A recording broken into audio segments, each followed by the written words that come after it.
Hai, selamat malam. Apa kabar? Saya Oni, saya seorang career coach. Saya sudah menekuni profesi ini kurang lebih 1 tahun terakhir.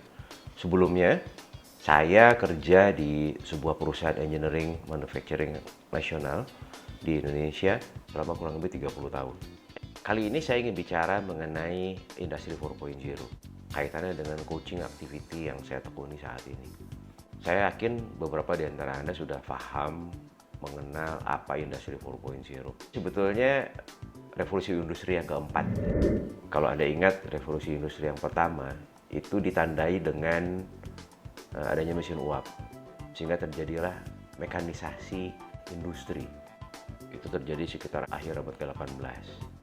Di akhir abad ke-19, mulailah dikenal yang namanya produksi massal, membuat produk dalam jumlah yang banyak dengan bentuk yang standar, sehingga produktivitasnya sangat tinggi.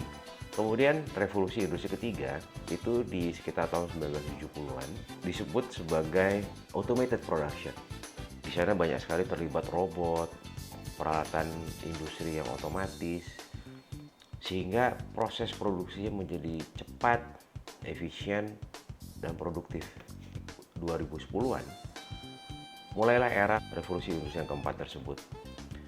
Kita sebut sebagai digitized production. Digitized production di revolusi industri yang keempat. Mesin-mesin produksi tersebut bisa bicara satu sama lain. Sehingga proses produksi yang terjadi itu menjadi jauh lebih efisien, lebih produktif lagi.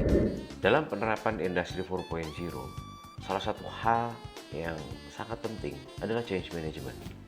Betapapun canggihnya teknologi yang akan Anda aplikasikan di tempat Anda nanti, ujung-ujungnya tetap akan ada manusia yang melakukan operasionalnya.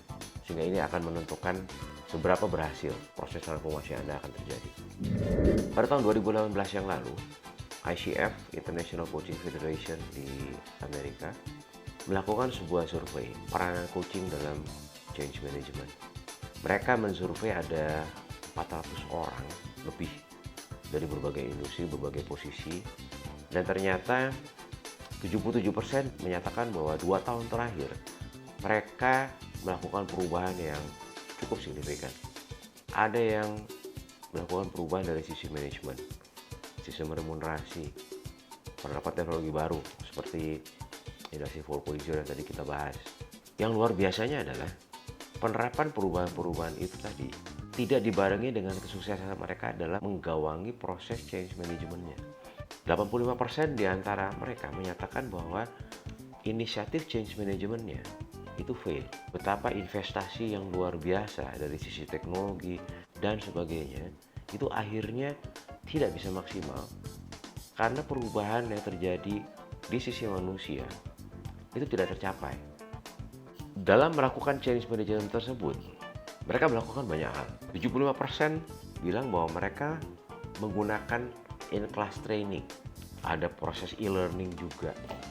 Tapi yang menariknya adalah dari semua responden yang ditanya menyatakan bahwa efektivitas dari in-class training masih di bawah 50%. Di sisi yang berbeda, perusahaan-perusahaan yang menerapkan coaching mendapatkan respon lebih besar dari sisi efektivitasnya. Semua di atas 70-75%.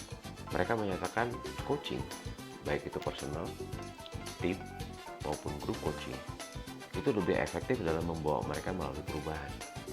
Sebuah program in-class training, itu adalah sebuah program yang bisa dibilang standar, lebih cenderung satu arah, walaupun bisa ada proses interaktif dalam proses training tersebut. Materi itu di-provide oleh si trainer. Apa yang membuat coaching menjadi lebih efektif? Karena program coaching itu sebetulnya berasal dari coachingnya. Coachingnya berperan lebih dominan dalam membawa topik yang akan dibahas dalam coaching session. Seseorang coachee yang berasal dari departemen finance, mereka dalam mensikapi perubahan tersebut bisa jadi sangat berbeda dengan orang production misalnya. Jadi di situ terjawab apa yang membuat coaching program akhirnya lebih efektif dalam menggawangi change management. Coaching menganggap orang-orang yang berada dalam organisasi itu sebagai subjek, bukan objek. Proses coaching akan membuat kita semua berpartner, menjadi satu kesatuan, melakukan perubahan ini untuk kebaikan kita bersama. Itulah yang membuat 15% dari organisasi yang berhasil melalui change management initiative dengan sukses. Terima kasih sudah mendengarkan saya. Selamat malam. Assalamualaikum warahmatullahi wabarakatuh.